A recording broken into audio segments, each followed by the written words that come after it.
Once upon a time there was a peasant whose wife died, leaving him with two children, twins, a boy and a girl. For some years the poor man lived on alone with the children, caring for them as best he could, but everything in the house seemed to go wrong without a woman to look after it, and at last he made up his mind to marry again, feeling that a wife would bring peace and order to his household and take care of his motherless children.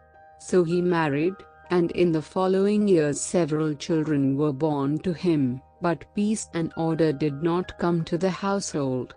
For the stepmother was very cruel to the twins, and beat them, and half-starved them, and constantly drove them out of the house, for her one idea was to get them out of the way.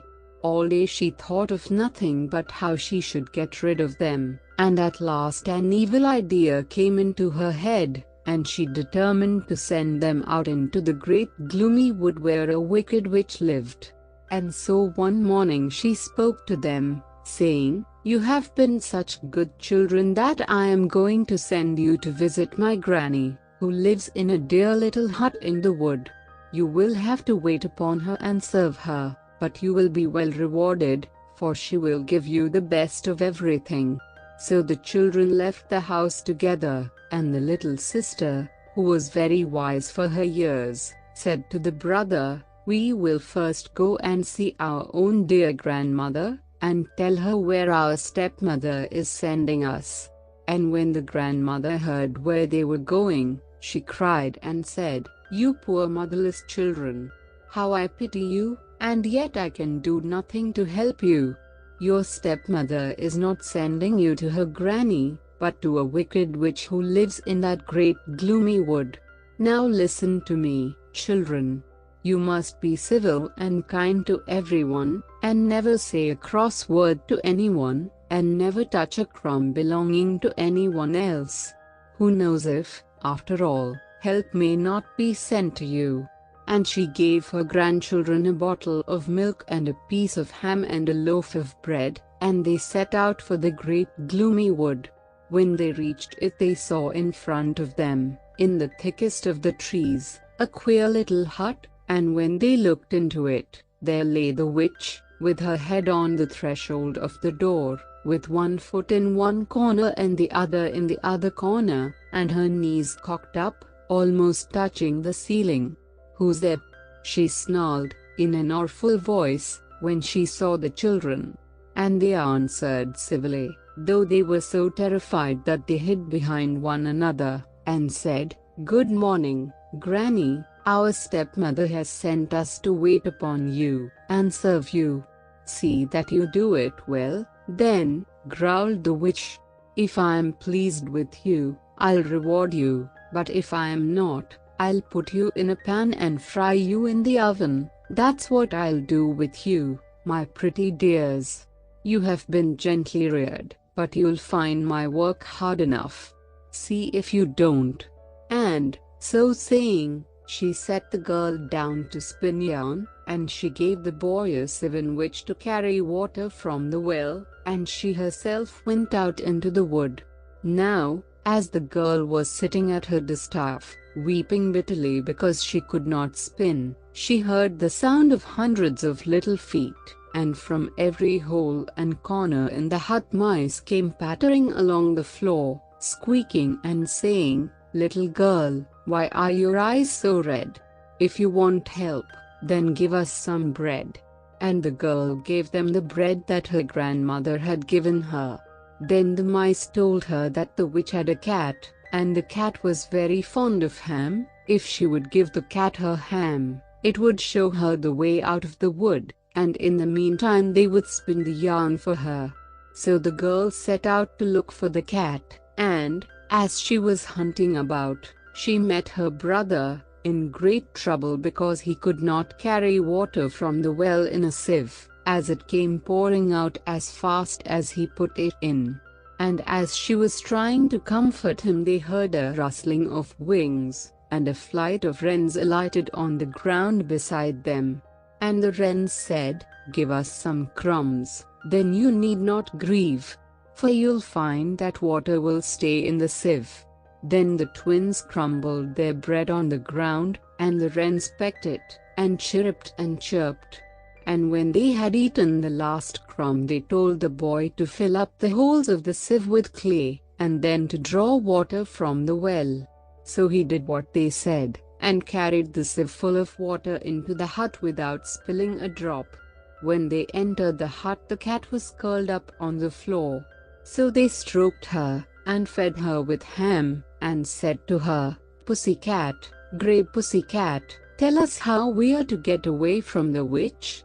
Then the cat thanked them for the ham, and gave them a pocket handkerchief and a comb, and told them that when the witch pursued them, as she certainly would, all they had to do was to throw the handkerchief on the ground and run as fast as they could. As soon as the handkerchief touched the ground, a deep, broad river would spring up, which would hinder the witch's progress. If she managed to get across it, they must throw the comb behind them and run for their lives, for where the comb fell, a dense forest would start up, which would delay the witch so long that they would be able to get safely away. The cat had scarcely finished speaking when the witch returned to see if the children had fulfilled their tasks. "Well, you have done well enough for today," she grumbled, "but tomorrow you'll have something more difficult to do, and if you don't do it well, you pampered brats, straight into the oven you go." Half dead with fright, and trembling in every limb, the poor children lay down to sleep on a heap of straw in the corner of the hut, but they dared not close their eyes, and scarcely ventured to breathe. In the morning the witch gave the girl 2 pieces of linen to weave before night, and the boy a pile of wood to cut into chips. Then the witch left them to their tasks, and went out into the wood. As soon as she had gone out of sight, the children took the comb and the handkerchief, and, taking one another by the hand, they started and ran, and ran, and ran. And first they met the watchdog, who was going to leap on them and tear them to pieces, but they threw the remains of their bread to him, and he ate them and wagged his tail. Then they were hindered by the birch trees, whose branches almost put their eyes out.